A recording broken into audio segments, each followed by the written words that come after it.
Yang dikasihkan Tuhan ini istri orang, istri tuannya, bukan.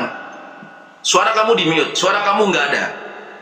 Iya, di sini kan kamu bilang bahwa Daud itu kan mengambil istri orang. Di sini Nabal itu telah kan meninggoy. Kalau ini kan bukan istri orang. Kalau ini kan lakinya udah meninggal. Iya, makanya betul kan, Daud itu tidak pernah menikahi istri orang, statusnya masih ada istrinya gitu, nggak ada. Kenapa di 2 Samuel 12? Loh, karena di situ statusnya, ya kan, karena di situ kondisinya Daud jatuh ya dengan apa, Uria dan Bathsheba itu. Makanya kamu pahami kan, kamu framing kan Daud itu sebelumnya kan dia mengambil istri-istri orang, artinya statusnya itu seakan-akan masih istri orang gitu loh. Bukan mengambil, Sementara karena salah kamu kalau dibilang mengambil. Orang di sini jelas. iya kan Daud mengambil di sini. orang, bukan. Salah kamu. Bismillahirrahmanirrahim. Assalamualaikum warahmatullahi wabarakatuh. Salam sejahtera untuk kita semua. Segala puji bagi Allah Tuhan semesta alam. Selawat dan salam semoga tercurah kepada Nabi Muhammad SAW beserta keluarga, sahabat, dan seluruh umat beliau hingga akhir zaman. Hari ini kita berkumpul bukan untuk saling memenangkan argumen semata, tetapi untuk menjalin dialog ilmiah yang penuh hikmah. Dengan semangat mencari kebenaran, saling memahami dan menghormati keyakinan masing-masing. Selamat malam, Yana. Bersama. Selamat malam, saudaraku Ayah Tasya. Apa kabar? Puji Tuhan, kabar baik. Bagaimana dengan dirimu? Lagi kurang sehat sekarang, Mikana. Oh gitu. Kiranya cepat sembuh ya Bang. Amin ya robbal alamin. Ini Mikana, Silakan, Bang. saya mau tanya 2 Samuel 12 ayat 8. 2 Samuel 12 ayat 8. Ayat 8.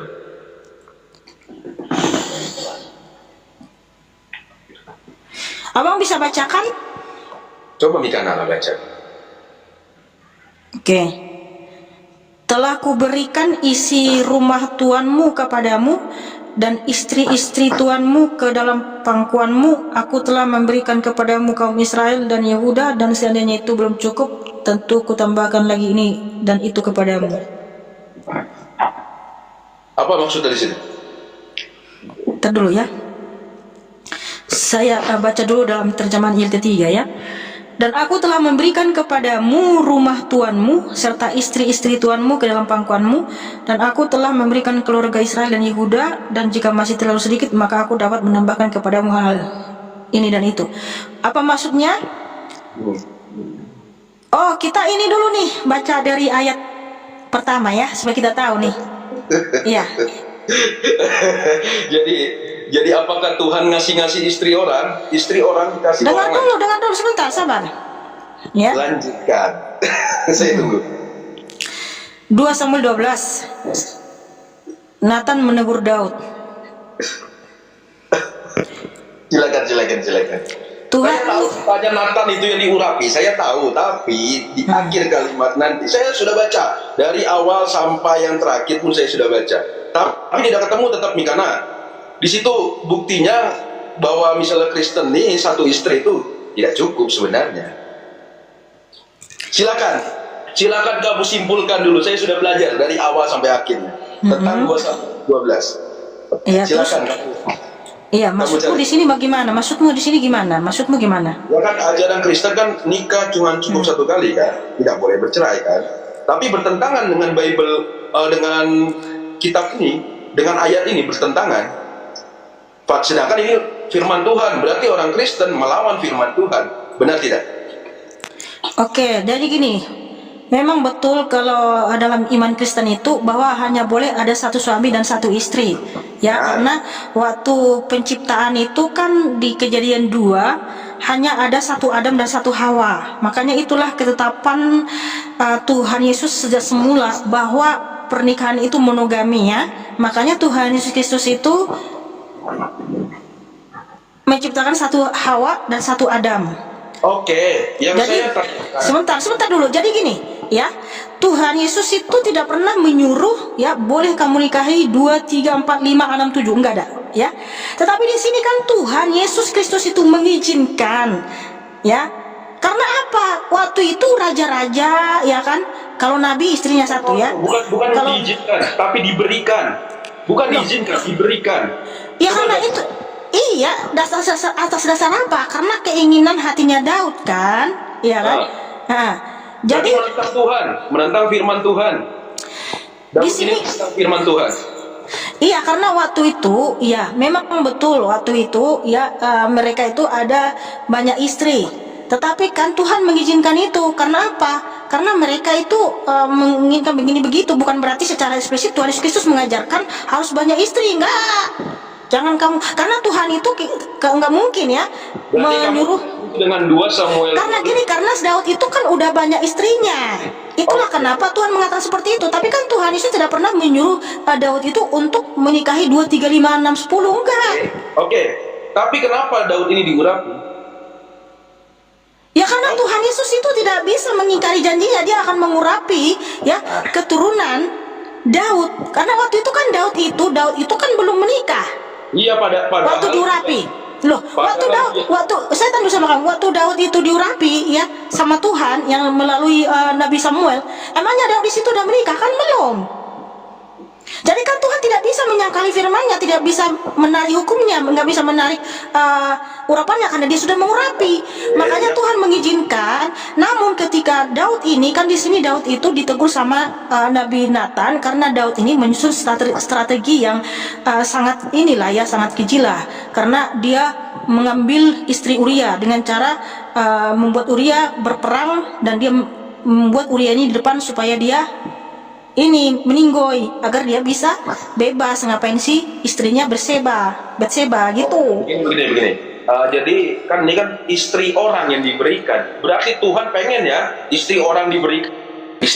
Iya, di situ aku telah memberikan kepadamu rumah Tuhanmu serta istri-istri Tuhanmu. Artinya istri-istrinya itu yang banyak gitu, bukan berarti istri orang diberikan. Tapi kan berarti kan istri, walaupun istrinya banyak. Gua nggak mau berdebat kusir seperti ini ya. Yang jelas, no, bukan dijepit. Karena ini kamu itu memframing. Makanya Tuhan Yesus datang. Tuhan Yesus justru datang ke dunia untuk meluruskan bahwa tidak boleh banyak istri. Karena sudah banyak kebenaran dari Alkitab kami gitu loh. Karena orang Kristen lah terus mau ngapain kau kesini untuk membongkar ayat itu? Kenapa orang Kristen nikah cuma satu sedangkan di kitabnya saja Tuhan Itu memberikan istri karena orang. tuh ini kan di perjanjian lama, di perjanjian baru ada nggak Tuhan Yesus menyuruh? Nggak ada, di perjanjian lama pun nggak ada ya. Karena gini situasinya di situ, kondisinya di situ Raja Daud itu sudah banyak istrinya gitu loh. 2 Samuel 12. Kenapa maksudnya gini, mau kurang apa lagi sih, istrimu kan sudah banyak, kenapa harus membuat strategi yang sangat keji kepada Uria gitu loh. 2, 3, 5, 4 karena Tuhan Yesus Kristus menciptakan semula hanya satu Adam dan satu Hawa. Nikah Ketetapan Tuhan itu nggak bisa diubah. Karena di sini kondisinya Daud itu telah banyak istri, itu maksudnya, bukan berarti Tuhan Yesus menyuruh seperti itu, ya? Ya, jangan diturunin ya. Ini belum selesai nih, kita belum ketemu nih. Solusinya bagaimana belum ketemu, ya. Yang saya pertanyakan, kenapa Tuhan kamu memberikan istri orang padahal sudah jelas. Mana ada di situ istri orang? Gak usah kau framing, nggak ada istri orang di situ.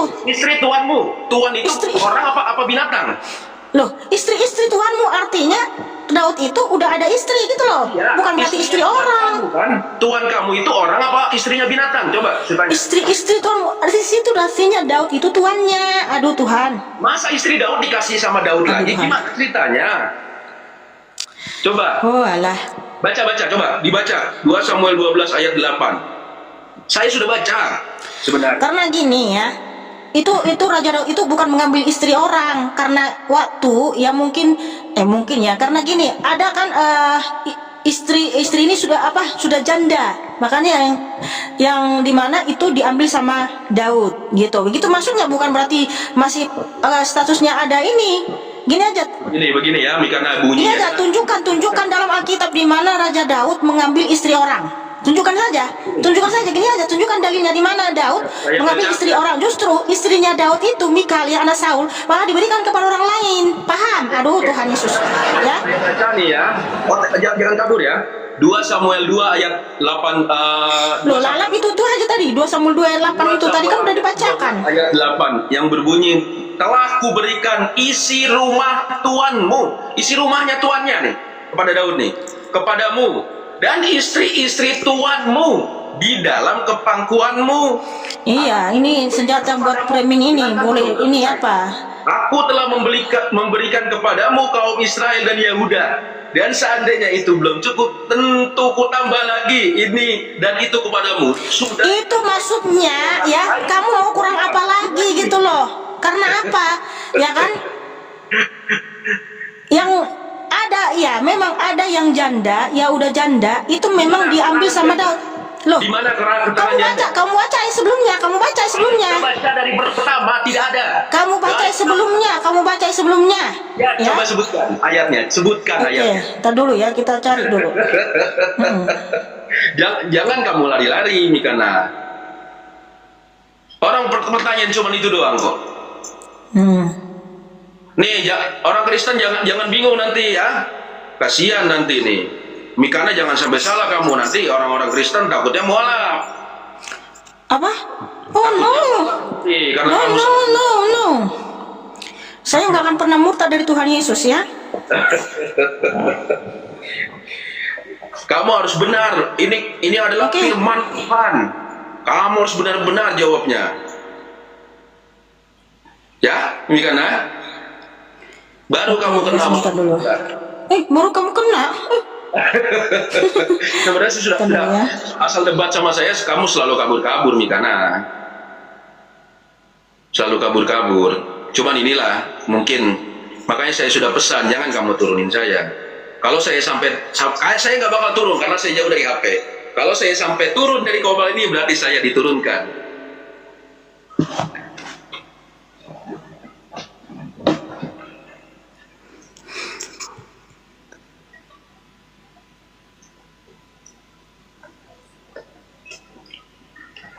Tuh, semangat Mikana katanya. Ayo Mikana. Aduh, lamanya Mikana katanya. Loh, iya, bentar dulu, paham. Katanya apa? Gimana Mikana? Iya. Apologian begini. Oke.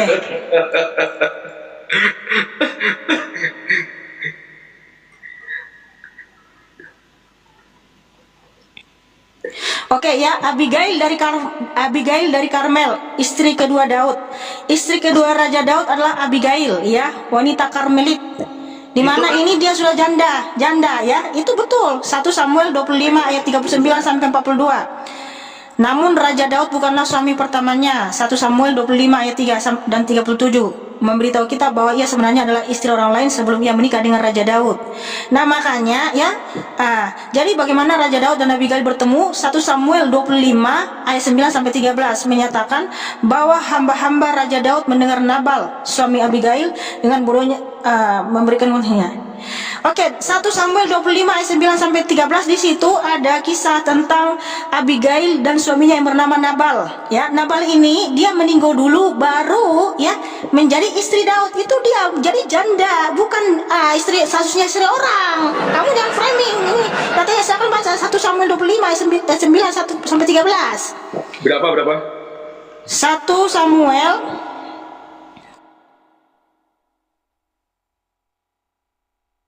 baca ya, ada data teman-teman ya. Dari 19 sampai enak deh kamu ya. Apa benar? Iya. Orang kamu saya kan tidak mengimani. Iya, artinya apa? Periminganmu ya, kamu kena sendiri. Saya tidak random, saya tanya sesuai dengan 2 Samuel.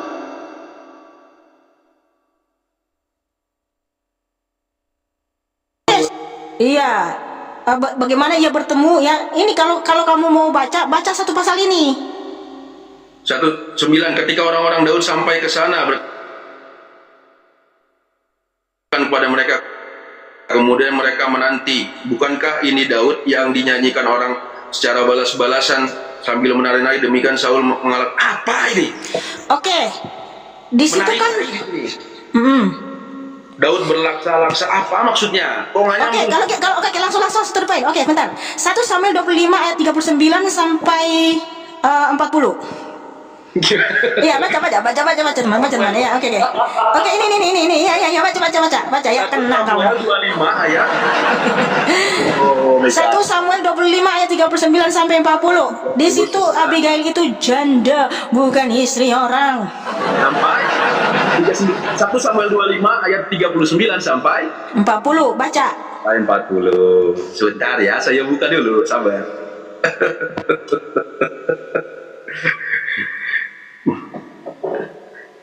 Tepuk tangan untuk kemuliaan Tuhan Yesus. Lemot sebentar ya. Oh alam, ngelasan lemot. Pucat. Baca, saudaraku baca. 1 Samuel 25 ayat 39 sampai 40. Ketika didengar Daud bahwa Nabal telah mati, berkatalah ia, terpujilah Tuhan yang membela aku dalam perkara penghinaan Nabal terhadap aku dan mencegah hambanya dari berbuat jahat. Tuhan telah membalikkan kejahatan Nabal ke atas kepalanya sendiri. Kemudian Daud menyuruh orang untuk berbicara dengan Abigail tentang mengambil dia menjadi istrinya. Nah, Ya, terus? itu tadi kita sudah mendengar pemaparan dari kedua pihak dengan berbagai sudut pandang. Tapi diskusi ini belum berakhir. Masih ada banyak hal yang menarik yang akan dibahas. Mari kita lanjutkan ke sesi berikutnya. Dan tetap stay di channel ini. Yuk kita dengar dan saksikan lagi. Let's go. Yang dikasihkan Tuhan ini istri orang, istri tuannya, bukan. Suara kamu di mute, suara kamu nggak ada. Iya, di sini kan kamu bilang bahwa Daud itu kan mengambil istri orang. Di sini Nabal itu telah Kalau ini kan bukan istri meninggoy. orang. Kalau ini kan bukan istri orang. Kalau ini kan lakinya udah meninggal. Iya, makanya betul kan, Daud itu tidak pernah menikahi istri orang, statusnya masih ada istrinya gitu, nggak ada. Kenapa di 2 Samuel 12? Loh, karena di situ statusnya, ya kan, karena di situ kondisinya Daud jatuh ya dengan apa? Uria dan Batseba itu. Makanya kamu pahami, kan kamu framing kan Daud itu sebelumnya kan dia mengambil istri-istri orang, artinya statusnya itu seakan-akan masih istri orang gitu loh. Bukan mengambil, Sementara karena salah kamu kalau dibilang mengambil. Orang di sini jelas. iya kan Daud mengambil. Tidak sesuai dengan firman Tuhan, kamu salah. Di sini. Loh, kamu yang salah, kok aku pula yang salah. Enggak, yang jelas di sini Tuhan itu memang iya. Daud mengambil istri orang, kamu salah. Wah, Ya kan kamu yang bilang, tolong. Bukan ngambil nih, sesuai dengan firman Tuhan. Saya bacakan kamu bilang, saya ajarkan kamu sama bebas. No, nggak usah kamu ajar-ajarin saya ya. Jadi di sini teman-teman ya, tadi dia memframing bahwa Daud itu mengambil atau memperistri istri orang, masih statusnya istri orang. Nih, ya. Tapi saya bilang itu enggak, yang janda. Mereka sudah janda. Sesuai Enggak, dengan mereka firman sudah Tuhan. janda. Enggak 2 mau Samuel saya. 12 ayat 8, aku telah mengurapi engkau menjadi raja atas Israel. Iya, berulang-ulang kau baca itu. Jadi di sini kan kamu framing Raja Daud itu, ya dia sepertinya mengambil istri orang, sementara itu enggak seperti itu. Loh, ini berarti salah. Di mana perempuan itu dia janda dulu baru dinikahi sama Raja 2 Daud. Samuel 12 ayat 8 ini salah berarti ya? Nggak ada salah di situ, kamu aja yang salah menafsir. Salah kamu menafsir dengan pemikiranmu sendiri. Bukan Iya. istrinya Daud, bukan istrinya tuanmu. Berarti istri Oke, orang lain dong. jadi nggak usah kamu framing ya. Tuhan Yesus tidak pernah mengajarkan untuk menikahi banyak wanita-wanita ya. Kan sesuai dengan firman Tuhan. Saya bawa data. Iya, memang kondisinya waktu itu Raja Daud itu sudah banyak istrinya, tapi yang jelas Raja Daud itu mengambil bukan statusnya istri orang. Nah di sini memang Raja Daud itu sampai ditegur oleh Nabi Nathan karena Daud itu sudah keterlaluan. Padahal kan dia sudah dikasih kesempatan, diizinkan Tuhan dia punya banyak istri waktu itu kan. Nah dia masih mengambil istrinya Uria dengan apa? Dengan menyusun strategi yang keji ya terhadap Uria, menyuruh Uria itu berperang di depan supaya dia meninggoy agar dia bisa bebas. Ngapain sih Batseba? Itu kan suatu sangat ini ya, wow banget kelakuan yang sangat tidak wow kelakuannya gitu. Aku kan nggak boleh di TikTok ini kan nggak boleh secara terang benderang kosakatanya gitu, nanti takut pelanggaran panduan komunitas, jadi saya harus perhalus, artinya sangat ini banget gitu perlakuannya gini loh. Makanya sampai aku nggak ada keringatan di sini, AC dingin ya, kamu yang keringatan. Jadi gini, kalau di agamamu bisa menikahi banyak perempuan itu silakan, itu imanmu, jangan kau paksakan itu di dalam iman Kristen. Beginilah. Kamu sekarang saya tanya, kamu mengimani tidak? 2 Samuel 12 ayat 8 tadi itu mengimani tidak? Loh, saya disuruh beriman kepada Tuhan Yesus, tapi di sini saya percaya ya, memang Raja Daud itu diberi kesempatan karena kan waktu itu situasinya di zaman itu pada banyak istri, apalagi raja gitu loh. Artinya kan Raja Daud itu sudah banyak istri, apalagi sih yang kamu cari? Masa sampai kamu susun strategi yang sangat keji, terhadap Uria gitu loh. Padahal Uria itu adalah perwiranya yang sangat taat sama Raja Daud. Berarti Daud melawan Tuhan berarti ya? Iya betul, memang waktu di situ ya betul, Raja Daud itu melawan Tuhan, betul. Tapi kenapa diurapi? Waktu Tuhan Yesus mengurapi Raja Daud melalui Nabi Samuel, kan di situ Raja Daud belum menikah, bos. Cuman ya bosin bolak-balik lagi situ. Nah, nggak paham juga kamu ini. Tahu sifatnya Daud. Makanya di dalam Tuhan Yesus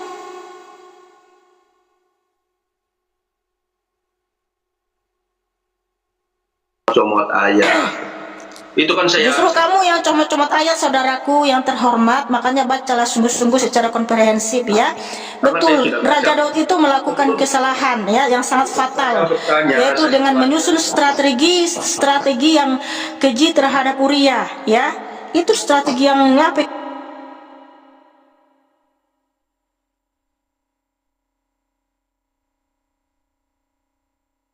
Itu Udah tahu orang yang nggak benar, Tuhan masih mau ngasih terus. Loh, Tuhan Yesus tahu sejak awal manusia pun, sebelum ciptakan Tuhan Yesus Adam dan Hawa, Tuhan Yesus tahu bahwa Adam itu akan jatuh dalam dosa, tapi dia sangat mengasihi manusia ya. Dia sangat mengasihi manusia, itu nggak bisa dibantah, karena hanya Tuhan Yesus yang terbukti Allah yang Maha Kasih, sampai dia datang dari surga untuk menyelamatkan kita yang mati dalam dosa-dosa kita, supaya kita dipindahkan ya dari alam maut ke surga. Wow, haleluya, haleluya, haleluya. Zaman Daud itu kan belum ada. Tuhan Yesus itu adalah Yod-Heh-Vav Elohim itu sendiri, saudaraku. Itulah kenapa Tuhan Yesus berfirman di Yohanes 8 ayat 24, kalau kamu tidak percaya bahwa akulah dia, kamu akan mati dalam dosa-dosamu. Siapa dia? Bapa. Yesus kan belum datang ke dunia waktu itu posisinya. Iya kan, Tuhan Yesus itu kan Yahweh Elohim itu sendiri, saudaraku. Yesus itu kan adalah anak manusia yang dilahirkan oleh Maria bernama Yesus. Benar.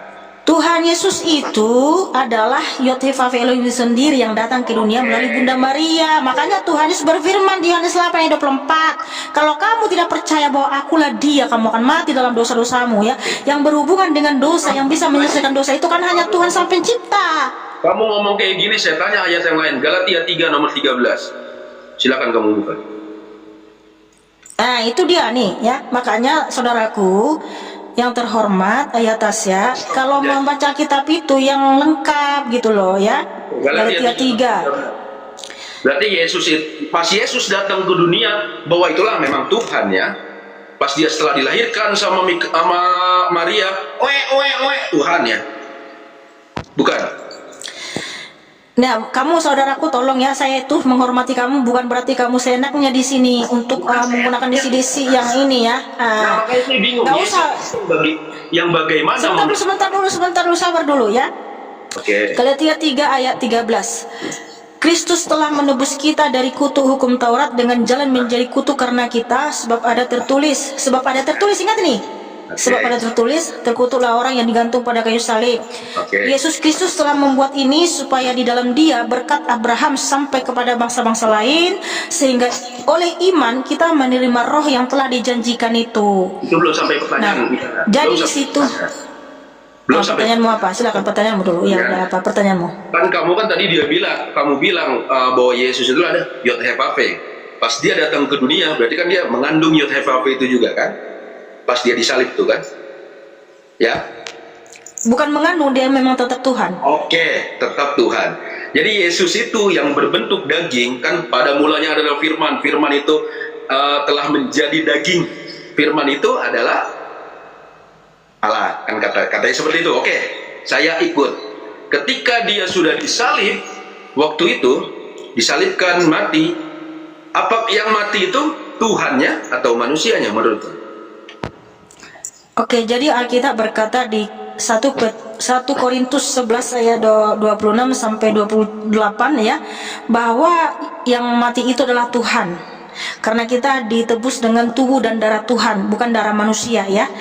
Setuju. Nah, jadi yang mati itu apa? Tubuh Tuhan Yesus yang mengalami kematian. Tuhan berarti Tetapi iya betul. apakah karena boleh Tuhan mati 3 hari? Oh boleh. Boleh. Iya. Oh. Dan kemahakuasanya tidak pernah kosong. Jadi gini, sebentar dulu. Sebentar. Oke. Tuhan Jadi- mati. Saudara-saudara, Tuhan mati kata Mikana, dengarkan. Oh iya, Alkitab berkata betul ya, dan saya saya berterima kasih karena Tuhan saya mati dan bangkit untuk saya, maka saya pun bangkit untuk hidup yang kekal ya. Nah, Aduh, ya Allah, ya jadi Allah. oke, nah saya tanya dulu sama kamu Ayah Tasya, kamu percaya nggak di hari zaman ada kebangkitan? Kamu nanti akan bangkit, percaya? Nggak usah lari dulu, pertanyaan saya dijawab Ah. dulu. Dijawab dulu, nggak usah lari kemana-mana. Apa yang mau dijawab? Kan saya sudah mengakui Tuhan Yesus itu memang mati, dia mati dan bangkit. Ya mati dan bangkit. Berarti kalau misalnya Tuhan mati, kamu bayangkan Indonesia tanpa pemimpin, jangankan 3 hari, setengah hari aja kacau Indonesia nih. Bagaimana yang dunia, alam semesta yang belum ngurus hewan, belum ngurus tumbuhan, belum ngurus udara, angin dan segala macam ciptaannya, apa yang akan terjadi? Apakah dunia ini akan ada? Kamu bayangkan selama 3 hari, jangankan 3 hari, Tuhan 1 detik aja nggak boleh mati, Mikana. 1 detik saja tidak boleh mati. Oke, sudah? Maha pencipta, kan sesuai dengan judul kamu, Tuhan Yesus sang pencipta, tapi mati 3 hari. Oke, sudah? Saya izinkan saya menjawab ya. Oke. Jadi gini loh saudaraku, saya mau tanya dulu sama kamu nih. Manusia terdiri dari 3 unsur, tubuh, jiwa, dan roh, betul? Ya, manusia. Di dalam dirimu ada tubuh, jiwa, dan roh, ya. Nah kalau manusia mati bang, Salah. rohnya, Pengertian dalam Islam itu adalah jasmani dan rohani. iya rohani. Jadi nggak ada roh di dalam dirimu, nggak ada roh, rohmu nggak ada. Itu makanya disebut tadi roh itulah. Roh. Nah kalau manusia itu mati artinya tubuhnya, Saat ini. iya. Tapi rohnya tetap ada nggak, tetap hidup nggak? Kalau percaya untuk roh masih hidup atau tidak, secara duniawi belum bisa dibuktikan. Ya. Oh berarti kitabmu nggak bisa menjawab. Terdiri karena itu di luar jangkauan kami sebagai manusia, itu kekuasaan Allah. Tidak Yang saya tanya itu roh manusia yang mati itu, mereka roh saya menyatu dalam diri saya. Mana? Coba saya lihat. Bisa Loh, kamu tapi buktikan? iya, Alkitab bentar dulu, dalam Alkitab kenapa Lukas saya bisa Lukas berbicara 16, ya dengan tubuh saya ada sini? Karena roh saya masih ada dalam diri saya nih. Itulah Mana bisa buktinya. buktikan tidak? Ini kenapa saya bisa bicara? Itulah buktinya mana? roh ada dalam diri saya. Tapi kan gini, yang kamu tanyakan bentar dulu ya. Kenapa Demikian ketika acara orang debat sudah lintas mati? agama untuk kali ini. Di sini kita bisa mengambil pelajaran bahwa perbedaan keyakinan itu adalah sesuatu yang lumrah. Dan tidak semestinya kita saling memaksakan keyakinan antara pemeluk agama yang satu dengan agama yang lainnya. Namun hanyalah sebagai lahan diskusi biasa yang tidak melanggar batasan-batasan toleransi antar umat beragama. Sekian, semoga kita bisa mengambil pembelajaran yang baik untuk kerukunan umat beragama. Salam toleransi. Wassalamualaikum warahmatullahi wabarakatuh.